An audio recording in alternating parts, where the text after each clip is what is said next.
Bismillahirrahmanirrahim. Assalamualaikum warahmatullahi wabarakatuh. Alhamdulillah, wassalatu wassalamu ala rasulillah wa ala alihi wa sahbihi wa mawalah. Allahumma salli ala Muhammad wa ala ali Muhammad. Allahumma anfa'na bima 'allamtana wa 'allimna ma yanfa'una warzuqna 'uluman tanfa'una wa zidna 'ilma. Jamaah sekalian rahimakumullah, alhamdulillah di pagi hari ini kita telah sama-sama berada di masjid yang mulia ini. Setelah kita tunaikan salat subuh berjamaah dan kita akan lanjutkan dengan tawasul bil haq, tawasul bis sabar dan tawasul bil marhamah, membahas beberapa hadis Rasulullah SAW yang kita ambil dari kitab Al-Adabul Mufrad karya Al-Imamul Bukhari rahimahullah. Kita berharap semoga majelis ini mendatangkan manfaat yang banyak, keberkahan yang besar bagi kita semua. Amin ya rabbal alamin. Tema yang akan kita bahas di pertemuan kali ini adalah hadis-hadis berkenan dengan tetangga. Ada beberapa hadis yang akan kita ulas dari kitab Al-Adabul Mufrad ini yang temanya tentang tetangga. Yang saya rujuk adalah kitab Sahih Adabil Mufrad. Jadi ternyata di dalam kitab Al-Adabul Mufrad banyak juga hadis-hadis dhaifnya. Ya. Kemudian Syekh Muhammad Nasiruddin Al-Albani rahimahullah menyeleksi dari hadis-hadis yang ada di dalam kitab ini sampai kemudian beliau dapatkan yang sahih-sahihnya saja. Sedangkan yang dhaif tidak beliau terangkan di sini. Makanya di sini kita lihat di dalam kitab Sahih Adabil Mufrad bab yubda'u bil jar, ini bab ke-48. Di kitab aslinya ini bab yang ke-57. Kemudian hadis pertama di bab ini di dalam kitab aslinya hadis ke-104. Sedangkan di kitab ini hadis urutan 77. Berarti banyak sekali yang sudah terseleksi, ya, tidak diterangkan lagi di dalam kitab ini. Apa hukumnya mengamalkan hadis dhaif? Sebagian ulama diantaranya Imam Nawawi rahimahullah mengatakan boleh mengamalkan hadis dhaif dengan persyaratan yang ketat, tapi yang enggak mutlak boleh, titik, tidak. Persyaratannya pertama, kedhaifannya tidak terlalu parah. Kita harus tahu bahwa hadis dhaif banyak tingkatannya. Ada dhaif saja, hadis lemah. Kemudian di bawahnya ada dhaif jiddan atau syadidud dha'fi, terlalu parah kelemahannya. Kemudian di bawahnya lagi ada hadis muttaham bil wad'i, terindikasi palsu, dan yang paling bawah terkonfirmasi palsu. Ini 4 tingkatan hadis dhaif menurut sebagian ulama. Nah, dari 4 tingkatan ini yang boleh diamalkan dalam rangka fadhailul a'mal adalah hadis dhaif saja. Di bawah dhaif enggak boleh dipakai. Itu persyaratan pertama, kedhaifannya tidak terlalu parah. Kemudian tadi sudah kita singgung, yang dibahas adalah tentang fadhailul a'mal, fadilat-fadilat amalan, bukan tentang akidah, bukan tentang hukum halal haram. Ya. Yang dibahas adalah tentang fadailul amal, ya, fadilat amalan-amalan. Ya, misalnya fadilat sholat duha, ya. Kemudian fadilat apalagi, ya, sholat sunnah antara maghrib sampai isya, itu hadis-hadisnya dhaif. Tapi kalau di bawah dhaif itu atau yang tidak mengulas tentang fadailul a'mal, misalnya tentang akidah. Nah, ini yang akidah itu yang tentang apa? Tentang sesuatu yang gaib. Hadis-hadis yang bercerita tentang akhirat, hadis-hadis yang bercerita tentang peristiwa di masa lalu di zaman para nabi, itu nggak boleh pakai hadis dhaif, nggak boleh. Ya, jadi harus hadis yang sahih. Ya. Kemudian hadis dhaif itu boleh diamalkan dalam rangka ihtiyat, dalam rangka kehati-hatian saja. Ya, jangan-jangan memang ada hadis itu. Jadi niatnya cuma itu gitu. Dengan demikian, hadis dhaif bukan untuk di-share. Hadis dhaif bukan untuk disebarluaskan. Hanya diamalkan secara pribadi saja. Kebetulan buka kitab hadis, kemudian ada hadis dhaif, ya, ternyata memang dhaif. Judulnya tentang fadailul a'mal, tentang fadilat amalan puasa, amalan sholat sunnah, ya. Judulnya tentang itu. Kemudian kita amalkan secara pribadi, itulah konteksnya.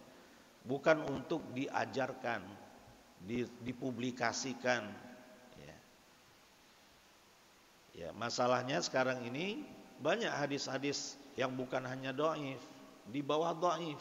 Bahkan hadis palsu itu disebarluaskan. Ya.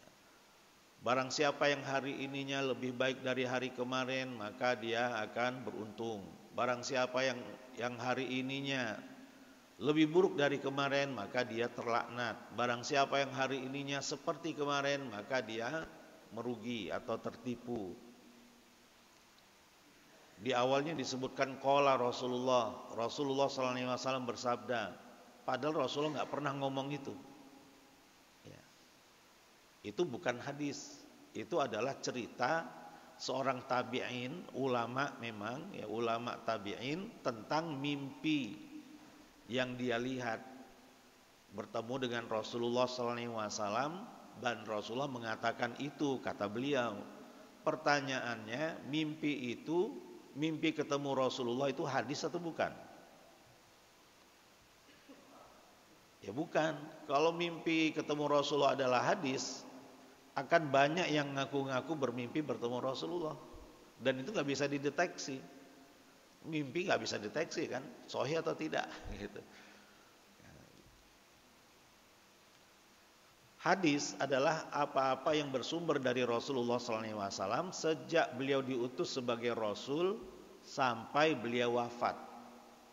Apa yang beliau ucapkan, apa yang beliau lakukan, kemudian sifat-sifat beliau sejak diutus sebagai Rasul sampai wafat, itulah yang dimaksud dengan hadis. Ya. Yang sebelum itu, misalnya menyendiri di Gua Hira, itu bukan hadis, itu bukan sunnah. Menggembala kambing itu bukan sunnah, karena itu perbuatan yang Rasulullah lakukan dulu sebelum diutus, jauh sebelum diutus sebagai Rasul. Gitu. Ya. Walaupun ya tetap ada fadilatnya. Ya, cuma masalahnya judulnya di sini kan itu sunnah atau bukan, hukumnya sunnah atau tidak. Kalau dikatakan sunnah, tidak. Menyendiri di Gua Hira hukumnya tidak sunnah. Menyendiri di tempat-tempat yang sepi, di gua-gua yang ada di sekitar kita, itu enggak, hukumnya bukan sunnah. Kalau sunnah, segala apa yang bersumber dari Rasulullah SAW, baik berupa ucapan, perbuatan, ketetapan, dan juga sifat, sejak beliau diutus sebagai Rasul sampai beliau wafat. Itu yang dimaksud dengan sunnah. Ya. Baik. Kita bacakan hadis yang pertama dari bab yabda'u atau yubda'u bil jar, memulai dari tetangga. Dari Abdullah bin Umar bin Khattab radhiyallahu anhuma, beliau berkata, Rasulullah sallallahu alaihi wasallam bersabda, "Mazala Jibril yusini bil jari hatta dhanantu annahu sayuwarrithuhu." Jibril alaihissalam terus-menerus memberikan kepadaku wasiat, nasihat, biljar tentang tetangga, sampai aku mengira tetangga bakal dapat warisan.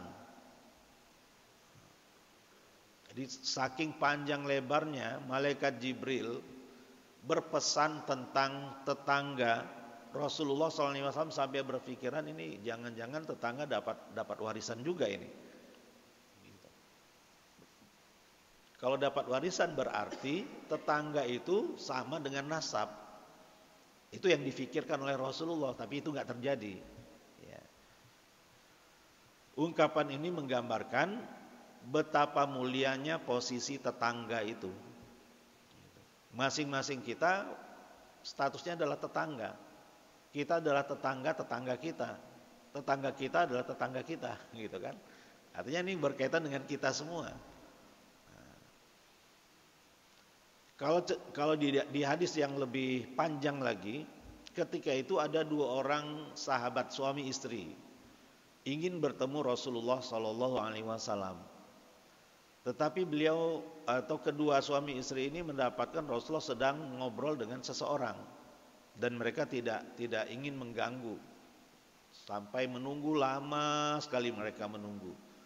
Sampai dilihat bahwasanya Rasulullah sudah selesai, ya, berhadapan atau ngobrol dengan seseorang, barulah mereka berani menghampiri Rasulullah SAW. Dan Rasulullah bertanya, ada apa kalian? Kenapa kok tadi duduk lama sekali di sana? Kami menunggu Anda ya Rasulullah. Menunggu apa? Kami lihat Anda sedang berbicara dengan seseorang dan kami tidak ingin mengganggu. Kamu lihat tadi saya ngobrol dengan seseorang. Iya. Tahu nggak orang itu siapa? Enggak. Itu malaikat Jibril. Berarti di antara sahabat ada yang pernah melihat keberadaan malaikat Jibril alaihissalam, yang tentunya sudah dalam rupa manusia, gitu. Ya. Peristiwa yang sama pun pernah dialami oleh Ibnu Abbas radhiyallahu anhuma. Ketika mengetahui ayahnya Al-Abbas bin Abdul Muttalib radhiyallahu anhu agak kecewa karena ayahnya ini berkali-kali minta izin untuk bertemu Rasulullah, tapi Rasulullah tidak membukakan pintu. Kemudian anaknya Ibnu Abbas, Abdullah bin Abbas ini mengatakan bahwa Rasulullah sedang menerima tamu di dalam. Setelah terlihat bahwasanya Rasulullah sudah selesai dan membukakan pintu, Al-Abbas bertanya kepada Rasulullah, apa benar Anda sedang menerima tamu tadi? Soalnya lama saya mengetuk pintu tapi nggak dibuka-buka. Benar. Ya. Siapa yang bilang saya menerima tamu? Anakku ini Abdullah bin Abbas bilang seperti itu. Padahal saya tidak melihat siapapun. Benar kamu melihatnya wahai Ibnu Abbas? Benar. Tahu nggak kamu itu siapa? Enggak.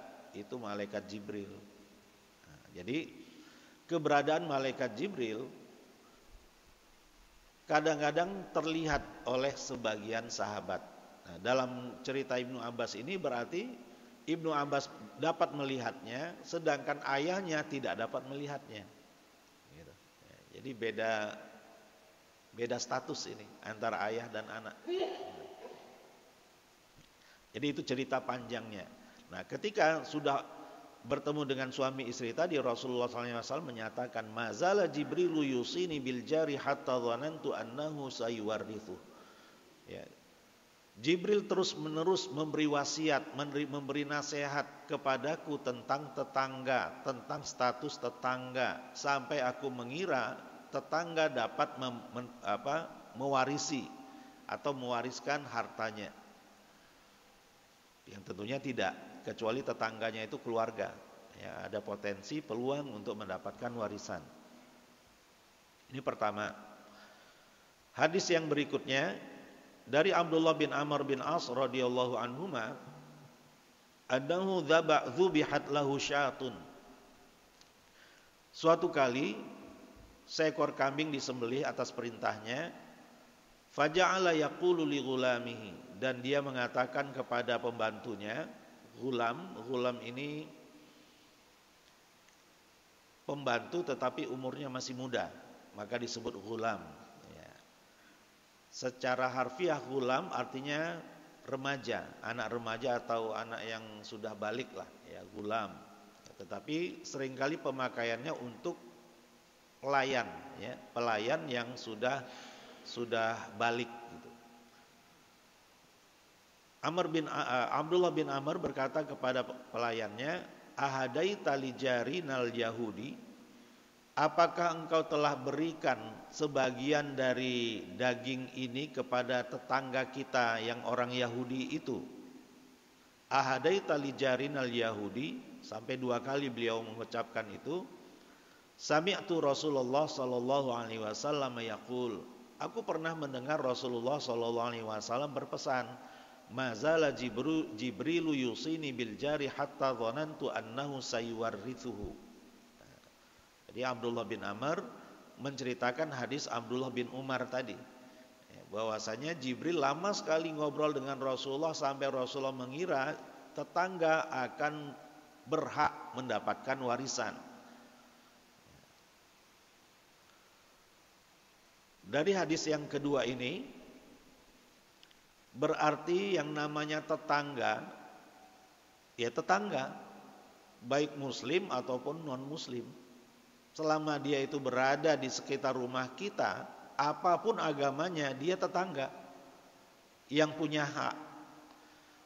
Tetangga itu ada 3, ini juga hadis, ya. Tetangga itu ada 3 jenisnya. Tetangga yang punya 3 hak, tetangga yang punya 2 hak saja, dan tetangga yang hanya punya 1 hak.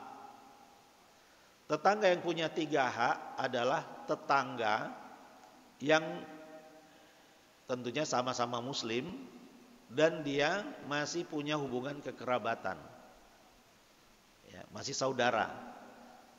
Maka tetangga yang seperti itu punya 3 hak. Hak dia sebagai kerabat, hak dia sebagai tetangga, dan hak dia sebagai muslim. Ini jenis yang pertama. Kalau di sekitar kita banyak di perkampungan itu tetangganya masih kerabat, ya, masih kakak beradik atau sepupuan, ya. Jadi itu tetangga yang punya 3 hak. Kemudian yang punya 2 hak adalah tetangga muslim yang bukan kerabat, tidak ada hubungan nasab, tidak ada hubungan kekerabatan sama sekali.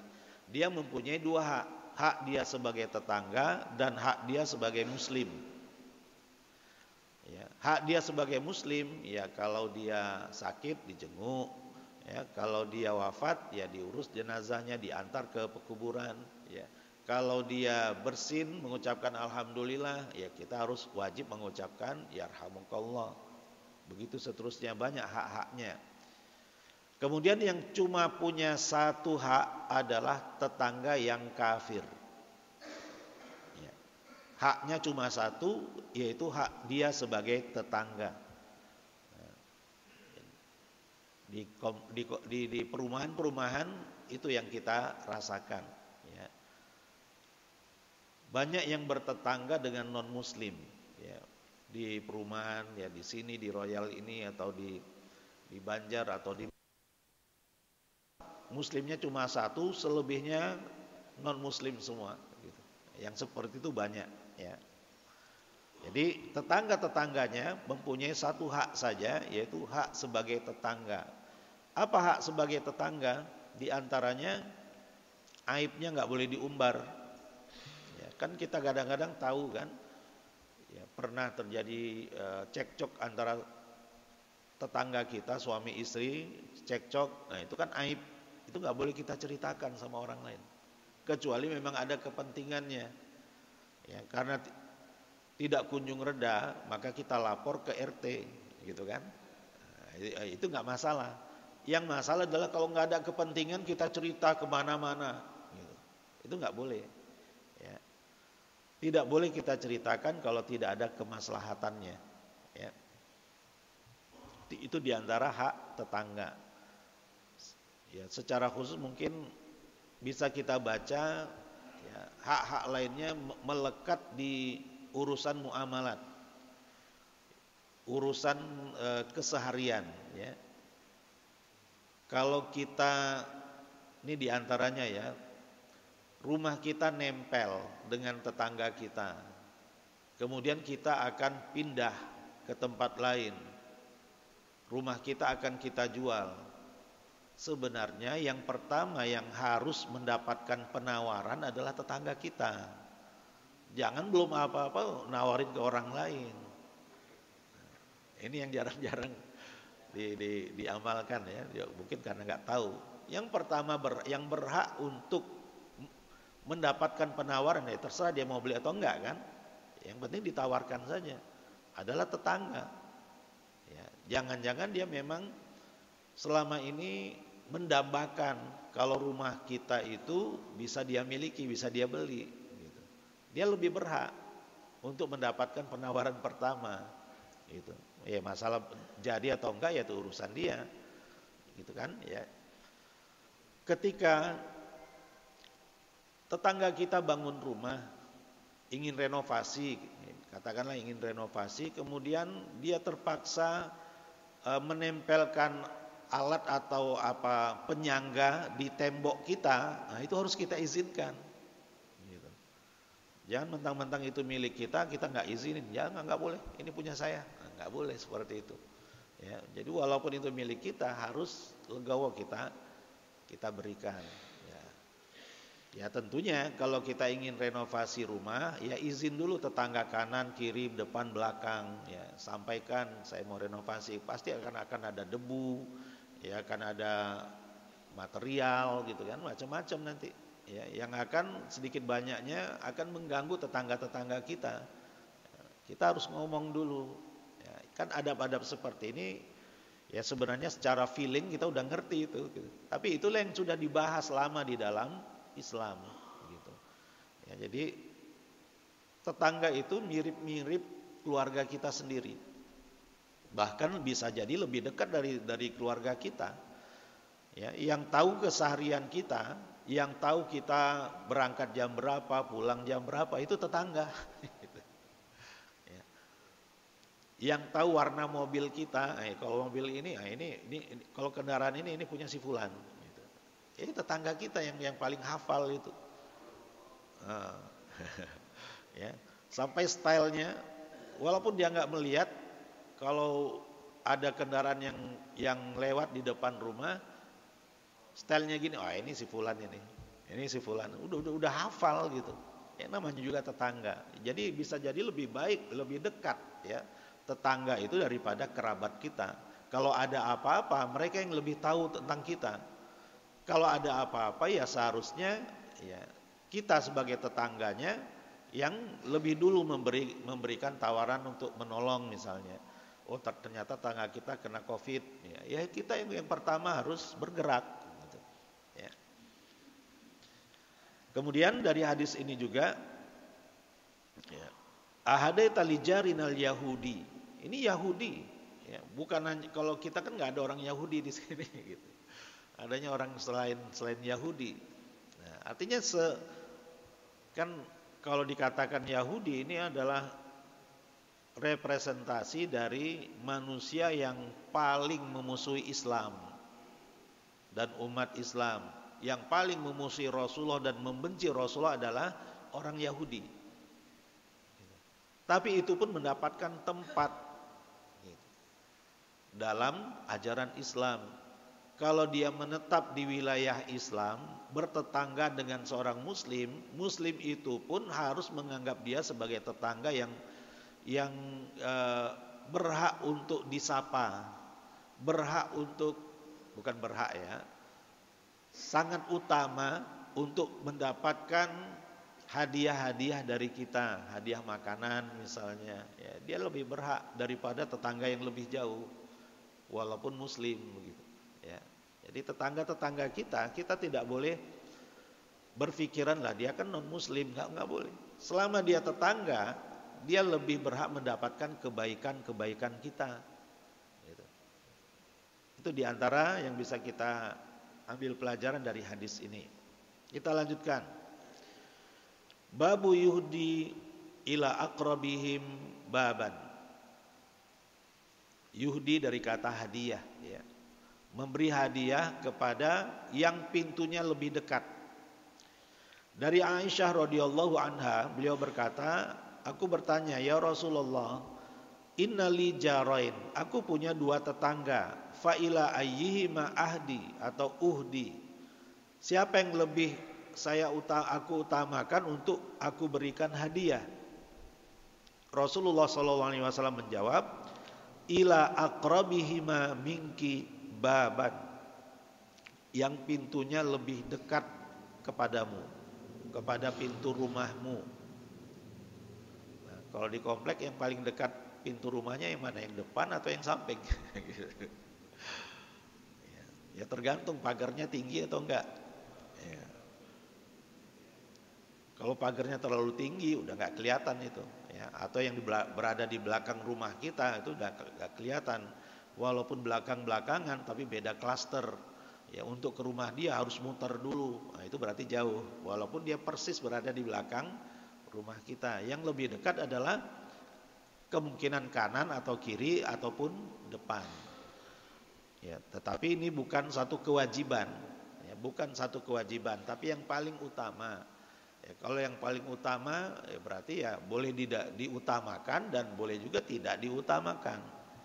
Ya, sesekali diutamakan, tapi karena ya masa dia terus yang dapat hadiah dari kita, yang kiri kanan enggak gitu kan. Ya akhirnya, atau kalau beri hadiah ya sekalian semuanya dapat. Ya. Depan, samping kanan, samping kiri gitu. Ya, semuanya ya dapat, apa kolak lah, apalah, bubur atau apa ya. Yang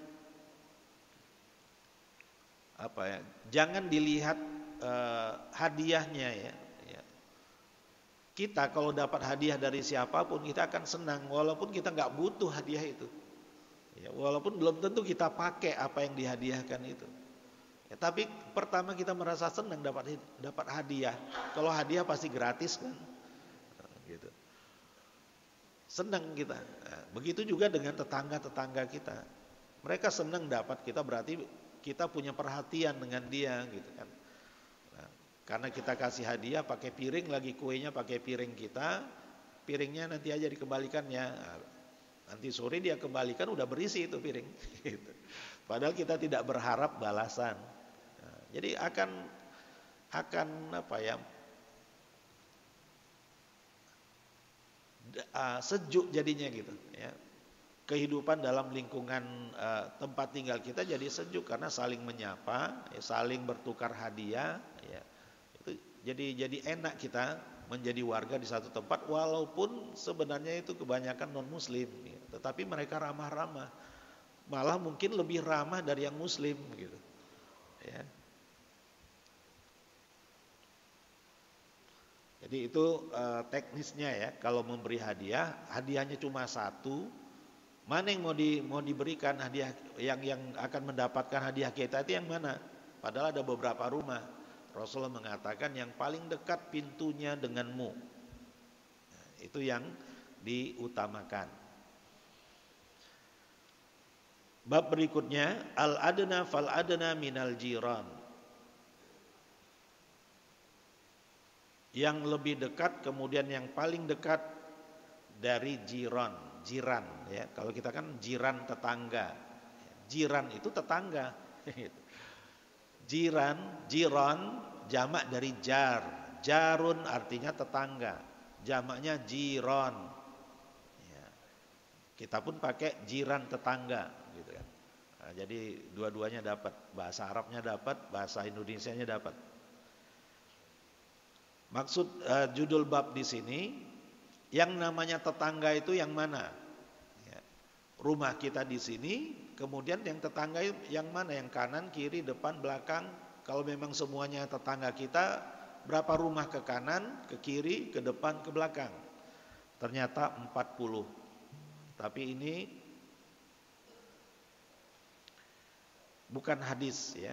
Ini jawaban dari seorang ulama dari kalangan tabi'in, Anil Hasan.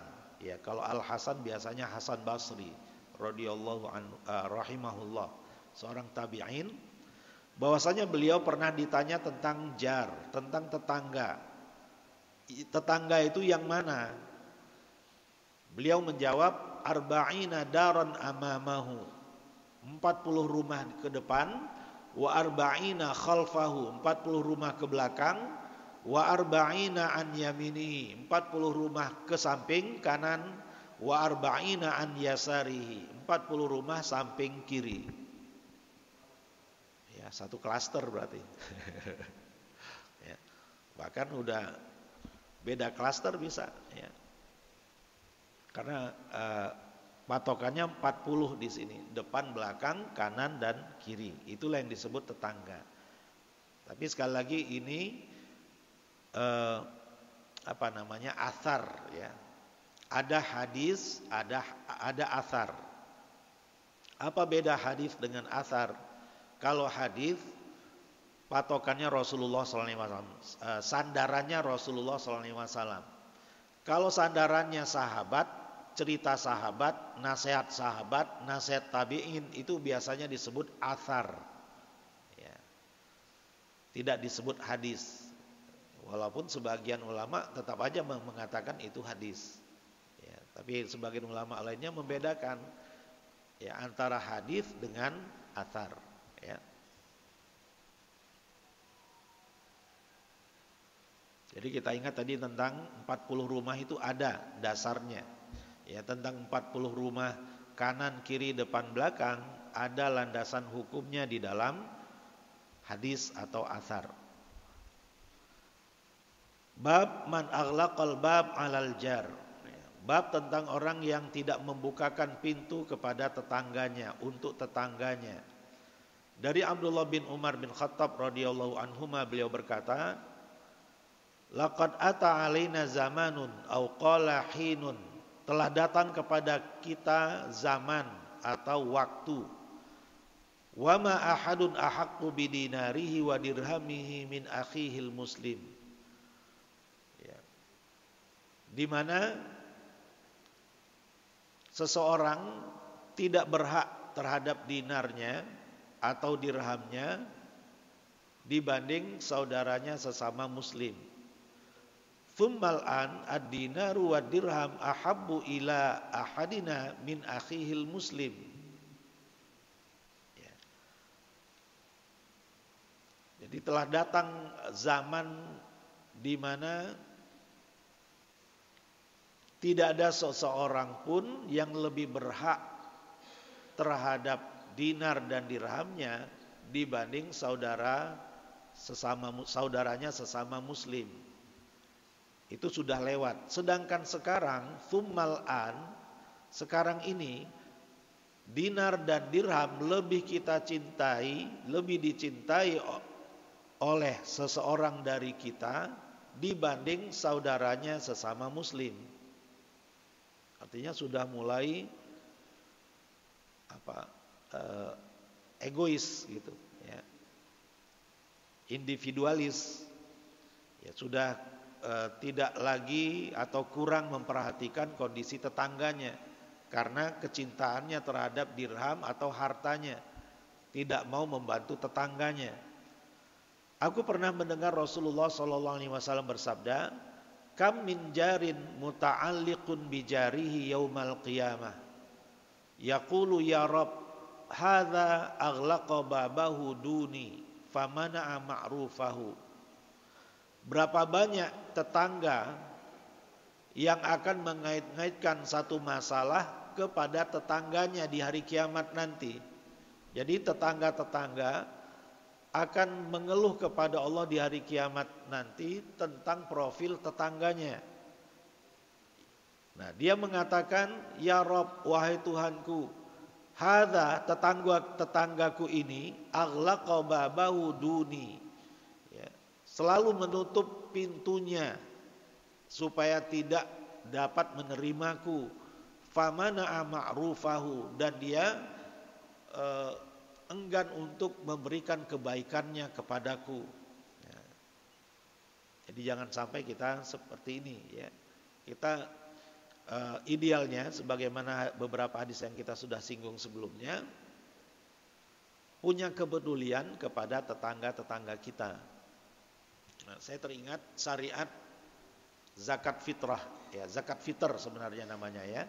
Zakat fitr, tapi ya kita sudah biasa menamakannya zakat fitrah, padahal itu salah itu. Yang benar namanya zakat fitr. Ya, Rasulullah menyebutnya zakat al-fitri, bukan zakat al-fitrati. Bukan zakat fitrah, tetapi zakat fitr. Al-fitru artinya lawan dari as-saumu, lawan dari makan. Lawan dari puasa itu fitr, berarti fitr artinya makan. Idul Fitri artinya hari raya makan-makan. Ya, karena di hari Idul Fitri haram kita untuk berpuasa. Nah, zakat yang harus dikeluarkan sebelum Idul Fitri disebut zakatul fitri. Gitu. Zakat yang harus kita keluarkan supaya puasa kita tersempurnakan gitu ya, dengan zakat sebelum Idul Fitri itu. Jadi bukan zakat fitrah namanya. Gara-gara dinamakan zakat fitrah, ya, banyak yang mengait-ngaitkannya juga dengan Idul Fitri, kembali kepada fitrah gitu. Nah, jadi itu cocokologi jadinya. Ya, padahal nggak ada hubungannya, nggak ada hubungannya Idul Fitri dengan kembali kepada fitrah, itu nggak ada hubungannya di dalam dalil-dalil syariat. Ya. Nah, dalam zakat fitr, hukum asalnya kita bagikan zakat fitr itu ke tetangga-tetangga kita yang miskin. 40 depan, belakang, kanan, kiri. Kita perhatikan mana yang masuk kategori miskin, itu yang kita santuni dari atau dengan zakat fitr kita. Berarti kita dituntut untuk mengetahui sekitar rumah kita siapa yang miskin. Gitu. Ketika itu sudah kita lakukan, kita akan mengenali ya, minimal 40 depan, 40 belakang, 40 kanan, 40 kiri. Yang miskin siapa? Nah, kita harus tahu. Gitu. Nah, ketika kita sudah tahu dan kita berikan zakat fitr kita, maka terjalinlah hubungan antara kita dengan orang-orang miskin yang ada di sekitar rumah kita. Ya, ada komunikasi, ada interaksi. Kita tahu dia miskin dan dia tahu kita telah menyantuni dia. Ya, di suatu waktu ketika kita berpapasan, dia pun menyunggingkan senyuman kepada kita. Kita pun menyunggingkan senyuman kepada dia. Karena sudah kenal. Ya, apalagi dia yang biasanya orang yang mendapatkan pertolongan, dia akan respect kepada orang yang menolongnya kan. Nah, akan harmonis kehidupan bermasyarakat dalam lingkungan umat Islam. Ya. Karena zakat fitrnya dikelola oleh panitia, akhirnya tidak ada hubungan, tidak terjalin komunikasi antara pembayar zakat fitr dengan mustahiknya, dengan orang fakir miskin yang ada di sekitar rumahnya. Yang dikenal oleh orang fakir miskin hanya panitia saja. Senyumnya hanya kalau berpapasan dengan panitia. Gitu. Ya. Nah, itu akhirnya berdampak ke sana. Gitu. Ya. Yang wajib seharusnya dikelola adalah zakat mal. Kalau kita ingin menyetorkan zakat mal itu ke amil yang resmi, bukan dibagi-bagikan sendiri, bukan disetorkan masing-masing kepada yang diyakini sebagai mustahik. Jadi kita kebalik, zakat fitr dikelola, zakat mal disetor masing-masing kepada mustahik. Seharusnya zakat fitr itulah yang disetorkan masing-masing kepada mustahik, zakat mal itu disetorkan ke amil. Itu hukum asalnya. Kok malah pengamalannya di kita kebalik gitu. Ya memang di negara kita ini banyak yang kebalik ya. Surat disebut kartu, kartu disebut surat. Ya. SIM, surat izin mengemudi, bentuknya kartu. Ya. Kartu keluarga bentuknya surat. Gitu. Banyak yang kebalik-kebalik ya di negara kita ini ya. Jadi itu ya tentang hukum zakat fitr ketika dikelola oleh panitia berdampak kepada semakin tidak kenalnya kita kepada lingkungan di sekitar tempat tinggal kita. Gitu, ya. Jadi hal yang ideal itu apa hukumnya? Ya nggak masalah juga. Ya nggak ada hukum halal haramnya di situ, mubah saja. Baik. Jadi tetangga ini mengeluh di hadapan Allah di hari kiamat bahwa tetanggaku ini, ya, ada tetanggaku yang tidak mau membantuku ketika di dunia. Jadi jangan sampai kita dikeluhkan oleh tetangga-tetangga kita, khususnya yang muslim tentunya ya, kelak di akhirat. Tetapi kalau kezaliman yang menimpa orang kafir, tetangga yang kafir dari tetangga muslimnya itu tetap dibalas di akhirat. Ya. Tetap dihitung. Jadi masalah kezaliman Allah Subhanahu wa taala tidak membeda-bedakan antara muslim atau kafir. Ya. Kezaliman yang ditimpakan oleh seorang muslim kepada orang non muslim tetap akan dituntut kelak di akhirat. Dan harus dibayarkan dengan pahala. Pahala yang dimiliki oleh orang yang menzalimi apa gunanya bagi orang kafir? Gunanya adalah untuk mengurangi azabnya. Gitu. Itu gunanya. Fungsinya adalah untuk mengurangi azabnya. Sebagaimana surga yang banyak tingkatannya, neraka pun demikian, banyak tingkatannya. Jadi orang-orang kafir tetap membutuhkan sebagian dari pahala-pahala orang-orang Islam yang pernah menzaliminya di dunia. Agar supaya azab yang mereka terima itu semakin berkurang. Tetap diazab, tetapi bentuk kekejaman azabnya, kepedihan azabnya itu akan semakin ringan, ya. Baik, kita lanjutkan bab la yashba'u duna jarihi. Seseorang tidak boleh kenyang sebelum tetangganya. Ini secara harfiah ya. Dari Abdullah bin Al-Musawir, beliau berkata, aku pernah mendengar Ibnu Abbas radhiyallahu anhuma memberi berita kepada Abdullah bin Zubair radhiyallahu anhuma, sami'tun Nabi sallallahu alaihi wasallam yaqul, aku pernah mendengar Rasulullah sallallahu alaihi wasallam bersabda, laisal mu'min alladzi yashba' wa jaruhu ja'i'. Bukan orang yang beriman ketika dia kenyang padahal tetangganya kelaparan. Itu bukan orang yang beriman. Ya, jadi kepedulian kepada tetangga akan juga menentukan kualitas keimanan kita di sisi Allah. Ya. Laisal mu'min di sini maksudnya tidak sempurna keimanan seseorang. Ya. Tidak ideal keimanan seseorang kalau dia sudah kenyang di suatu malam padahal ada tetangganya yang kelaparan. Kalau yang di Kalideres gimana itu? Ya. Kalau saya lihat profil rumahnya ya memang sangat tertutup. Gimana tetangganya mau tahu ya? Pagarnya tinggi, tertutup semuanya.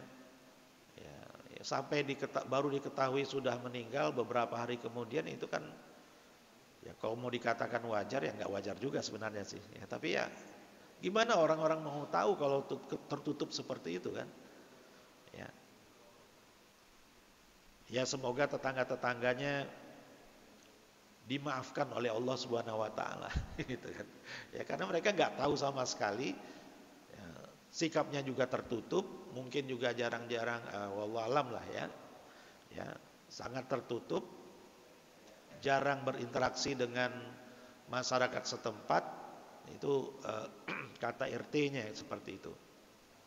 Nah, kalau yang seperti itu bagaimana hukumnya? Ya Allah Maha tahu lah ya. Saya yakin ya tetangga-tetangganya pasti kalau tahu mereka ingin membantu. Di zaman Covid kemarin kan itu yang kita dapatkan di tempat tinggal kita masing-masing ya. Jadi yang nggak kenal jadi kenal gitu. Karena ada saling bantu membantu menyiapkan makanan ya untuk tetangga, bahwa si fulan itu kena Covid, ya udah semuanya urunan atau melebihkan makanan untuk dihadiahkan kepada tetangga yang kena itu. Ya karena mereka sekeluarga harus isolasi misalnya atau tidak boleh keluar sama sekali walaupun hanya gejala-gejalanya saja. Itu yang kita dapatkan di zaman Covid kemarin. Sangat indah jadinya. Jadi hikmahnya besar juga ya. Allah Subhanahu wa taala turunkan ya virus itu. Ya, jadi sekali lagi keimanan kita kualitasnya sangat tergantung kepada kepedulian kita kepada tetangga. Kalau ada tetangga kita yang lapar dan kita diamkan, kita biarkan, dia itu kan urusan dia. Berarti keimanan kita itu kualitasnya sangat rendah di sisi Allah Subhanahu wa taala. Dan ini juga menandakan iman harus berdampak kepada amal soleh. Iman harus berdampak kepada akhlak. Jadi nggak bisa dipisah-pisahkan. Iman ya keyakinan, syariat adalah perbuatan, akhlak adalah indahnya perbuatan. Nggak bisa. Ya, semuanya harus berkaitan, bersinggungan. Keimanan seseorang terhadap 6 rukun iman, khususnya iman kepada Allah, iman kepada hari akhirat, itu yang mendorong dirinya untuk berbuat baik kepada sesama. Hablum minallah harus berdampak kepada hablum minan nas. Ya, jadi nggak boleh kalau ada orang yang rajin, sholatnya rajin, ke masjidnya rajin, tetapi kepada tetangganya dia nggak baik gitu. Itu nggak nyambung. Ya. Karena hablum minallah harus berdampak kepada hablum minan nas kualitasnya. Ya.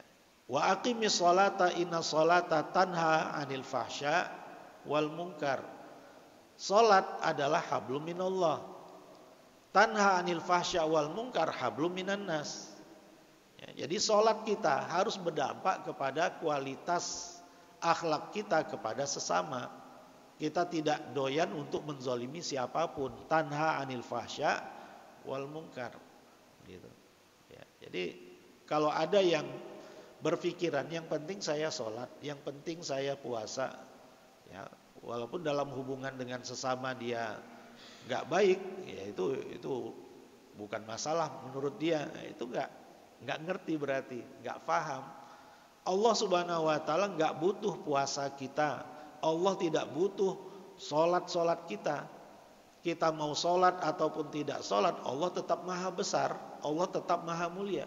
Kitalah yang butuh solat itu, karena menurut Allah dengan menegakkan solat, akhlak kita akan banyak terkoreksi. Dengan kita menegakkan solat, kita akan mampu mempunyai kekuatan untuk menghadapi dinamika kehidupan ini. Gitu. Jadi solat kita adalah untuk kita. Ya, manfaatnya untuk kita sendiri, bukan untuk Allah. Allah nggak mengambil manfaat sedikit pun dari solat kita.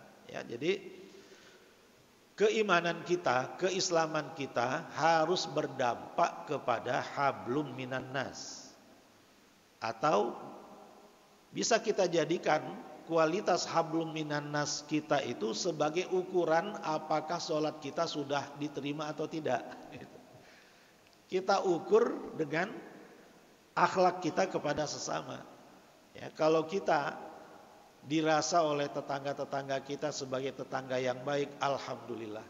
Semoga itu sebagai pertanda bahwa keimanan kita diterima oleh Allah, ketakwaan kita diterima oleh Allah. Jadi tanda yang tampak adalah bagaimana kita bersikap kepada orang lain.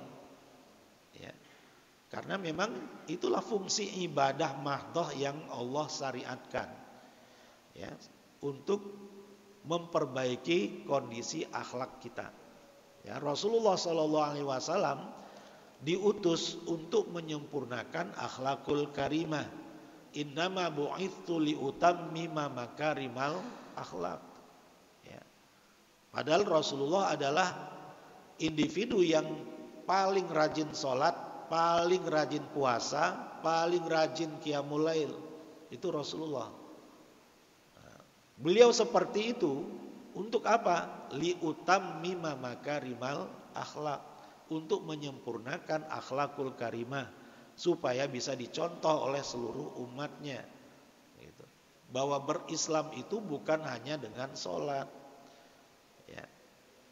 Sholat yang ditunaikan, yang ditegakkan harus berbuah kepada mulianya akhlak seseorang. Bab berikutnya ini sampai bab 61 ya, tapi hadisnya pendek-pendek. Memperbanyak kuah ketika masak dan membagikan kepada tetangga. Dari Abu Dzar Al-Ghifari radhiyallahu anhu, beliau berkata, Ausani khalili, ya, maksudnya sahabatku, maksudnya Nabi Muhammad SAW pernah berwasiat kepadaku dengan 3 hal. Isma' wa ati' walau li'abdin mujadda'il atraf. Maksudnya di sini dengarkanlah wahai Abu Dzar nasihatku ini. Ya. Nasihatku ini akan berguna walaupun bagi seorang hamba sahaya yang berpenyakit kusta. Ya. Atau nasihatku ini harus kamu amalkan walaupun ketika kamu berhadapan dengan seorang hamba sahaya yang berpenyakit kusta, mujadda'il atraf. Ya, mujadda'il atraf artinya yang ujung-ujung jarinya itu sedikit demi sedikit putus. Ya, itu kan kusta namanya, ya. Itu penyakit kusta. Artinya kebaikan itu harus diamalkan kepada siapapun, termasuk kepada orang yang dijauhi oleh masyarakat. Ya, karena penyakit kusta itu kan menular. Wa idza sana'ta maraqatan fa'aktsir ma'aha. Kalau kamu masak bubur atau masak sayur, ya, maka perbanyaklah kuahnya. Tsummanzur ahla baitin min jiranika. Kemudian lihatlah tetangga-tetanggamu. Fa'asibhum minhu bima'ruf. Dan bagikanlah makananmu itu dengan baik. Ya, tapi jangan kuahnya doang. Kasihan, ya. Tapi sebagian orang justru lebih senang kuahnya gitu, ya. Ya, masak tongseng, ya, tetangga-tetangga dapat kuahnya, dia dagingnya gitu. Ya, tentunya dagingnya juga dibagi, ya. Wasallis sholata liwaqtiha. Ini nasihat berikutnya, salatlah kamu pada waktunya. Fa'in wajadtal imam qad shalla, kalau kamu dapatkan imam sudah memulai salat, faqad ahrasta salataka wa illa fahiya nafilah. Ya. Maksudnya, kalau kamu datang ke masjid, imam sedang memimpin salat berjamaah, kamu harus ikut salat. Tapi kalau kamu sebenarnya sudah salat, itu kedudukannya menjadi sunnah bagimu. Kita sudah sholat zuhur, katakanlah sudah jamak, ya, sudah jamak takdim, zuhur asar kita sudah sholat di perjalanan. Tapi nyampe rumah kita, nyampe di Masjid Kuba ini baru azan asar. Apa hukumnya kalau kita ikut berjamaah asar? Itu malah sangat disarankan oleh Rasulullah SAW. Ya. Ikut kembali sholat asar walaupun jatuhnya sunnah, ya, bukan wajib. Nafilah, ya, ibadah tambahan, ya, bukan ibadah utama. Di riwayat yang lain, ya Abadzar, wahai Abu Dzar, idza tabakhta maraqatan fa'aktsir ma'al maraqah. Kalau kamu memasak sayur atau daging yang berkuah, perbanyak kuahnya. Wa ta'ahad jiranaka, dan berbagilah kepada tetangga-tetanggamu.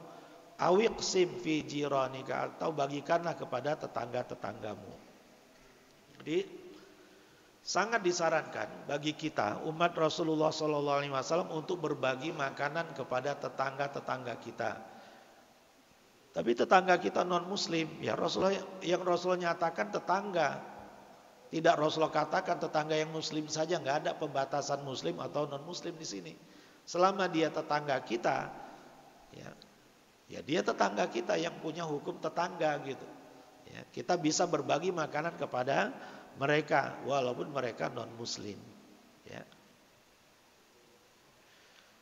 Ada yang sudah mempraktekannya dan hasilnya subhanallah gitu. Ya. Akrab jadinya. Ya. Di saat banyak media-media menggambarkan bahwa Islam itu kejam, ya, bahwa ajaran Islam itu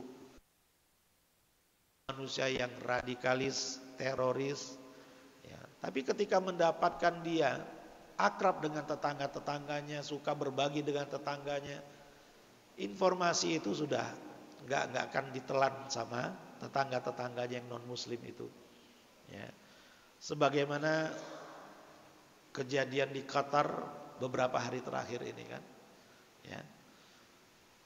Banyak sekali testimoni dari orang-orang asing, orang-orang barat, Amerika ataupun Eropa yang datang ke Qatar dan mereka mendapatkan gambaran Islam yang utuh di sana. Ya. Dan tidak satu dua orang yang mengatakan, saya dapatkan Islam tidak seperti yang saya dengar di kampung halaman saya. Bahkan sudah 1.000 orang yang masuk Islam gara-gara ajang Piala Dunia saja. Ya. Jadi ya sedikit cerita tentang Qatar lah, karena ini kaitannya dengan dakwah juga. Ya. Bahwa dakwah telah dilakukan oleh negara Qatar yang berasas Islam ini dengan cara yang komprehensif. Ajangnya ajang yang tidak ada kaitannya dengan ajaran Islam, Piala Dunia. Mereka sudah mengeluarkan dana 220 miliar atau juta gitu, ya, dolar. Jumlah yang banyak. Yang terbanyak kedua adalah Brazil, belasan juta, ya, atau belasan miliar dolar. Jadi jauh berlipat-lipat ganda. Tetapi hasilnya mereka sudah mampu mengislamkan minimal 1.000 orang selama ajang Piala Dunia. Padahal satu orang saja masuk Islam, khairun laka minad dunya wa ma fiha, lebih baik bagimu daripada dunia dan seisinya. Gitu ya. Jadi 220 miliar dolar itu gak ada apa-apanya. Bagi Qatar insya Allah berkah jadinya. Gitu. Jadi ini alhamdulillah ya, kita dibantu dakwah Islam ini oleh negara Qatar sehingga Islamofobia semoga semakin lama semakin surut, ya. Dan kampanye para orientalis, ya, bahwa Islam itu jelek, Islam itu radikal, teroris, itu lama kelamaan itu akan hilang, ya, dari bumi ini insyaallah, ya. Bab berikutnya sebenarnya sampai bab 61, tapi saya bacakan judul babnya saja. Bab kebaikan jiran, kebaikan para tetangga. Ya, ini cerita para sahabat tentang tetangga-tetangganya yang berbuat baik kepada mereka. Babul jaris saleh. Di antara bentuk kebahagiaan seorang muslim adalah ketika dia mempunyai tempat tinggal yang luas, tetangga yang soleh, dan kendaraan yang baik. Kata Rasulullah, ini tanda-tanda bahwa seorang muslim itu bahagia. Salah satunya ketika dia mempunyai tetangga yang soleh. Bab 56 babul jarisu, ya, tetangga yang buruk akhlaknya. Bab 57, la yu'dhi jarahu, tidak boleh menyakiti tetangganya. Ya. Nah, ini penting saya bacakan ya.